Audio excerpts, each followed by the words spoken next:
Deceptions in badminton are often a very misunderstood topic. Many inexperienced coaches often shy away from teaching players how to become more deceptive by telling them that trick shots are not useful and players should spend more time practicing consistency.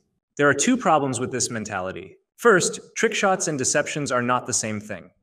While a trick shot is often a deception is not necessarily a trick shot. Second, practicing consistency is important, but you need to understand how a player can play consistently.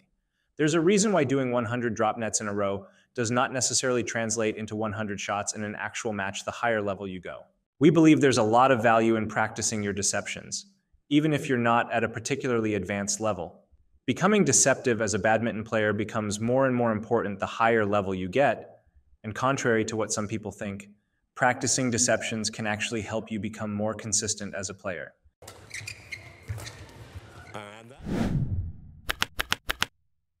Let's discuss the purpose of playing a deception first.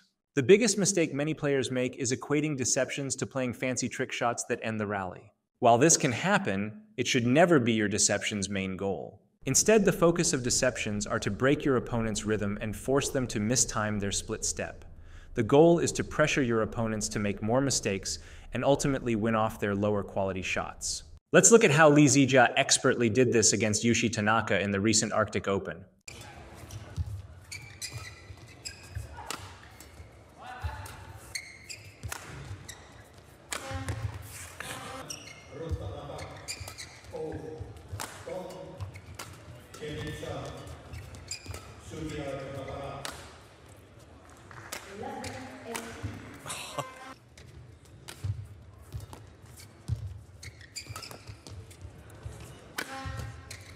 So Lee looking to pick up exactly where he left off before the mid-game break.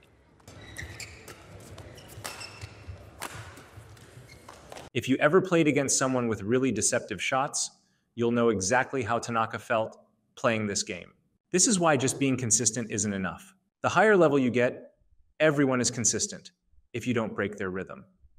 If you play someone who is a very deceptive player, you'll likely find yourself burning energy and losing focus twice as fast, while your opponent has a very good time.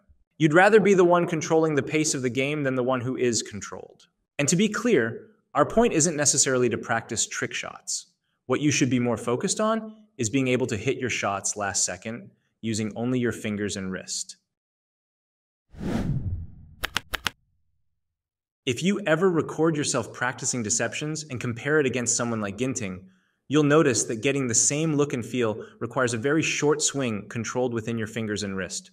This is why practicing deceptions can actually make you more consistent as a badminton player. The biggest problem plaguing many players is that their swings require too much of the arm and body. This makes it very difficult to maintain consistency across different venues and playing conditions because there are too many moving parts. We've all had that experience where we're sprinting forward and end up lifting out as we put our entire body into the swing. When you're practicing deceptions, however, you're forced to play without using much of your arm and body. If your movements are too big, it's easier for your opponents to read the shot. You're also way more likely to make a mistake or play a worse quality shot with big movements. A good deception is really just playing a shot with a different speed and direction than what your opponent originally anticipated based on your initial movements. If you just practice normal basic shots, you can get away with a lot of things. For example, if you use your entire arm to play a push, it might be fine when you're just standing there while a partner throws birds. In a game, though, the added momentum from moving forward and the shot your opponent plays could easily make your swing inconsistent. But by practicing deceptions, you force yourself to play with a more controlled swing. If you can play a good deception, then you for sure can play the normal shot very well. Of course, there's nothing wrong with practicing basic shots and consistency. It is something we all should do regardless of our level.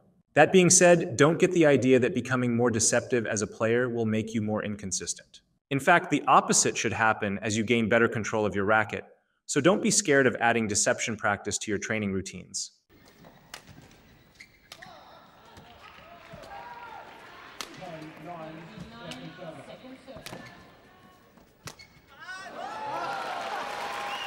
Often anyone will catch Kennett out, but what deception. I didn't know where he was going to... If you like this video, make sure to hit the like and subscribe button so you don't miss out. Let us know what you would like to see next in the comments below.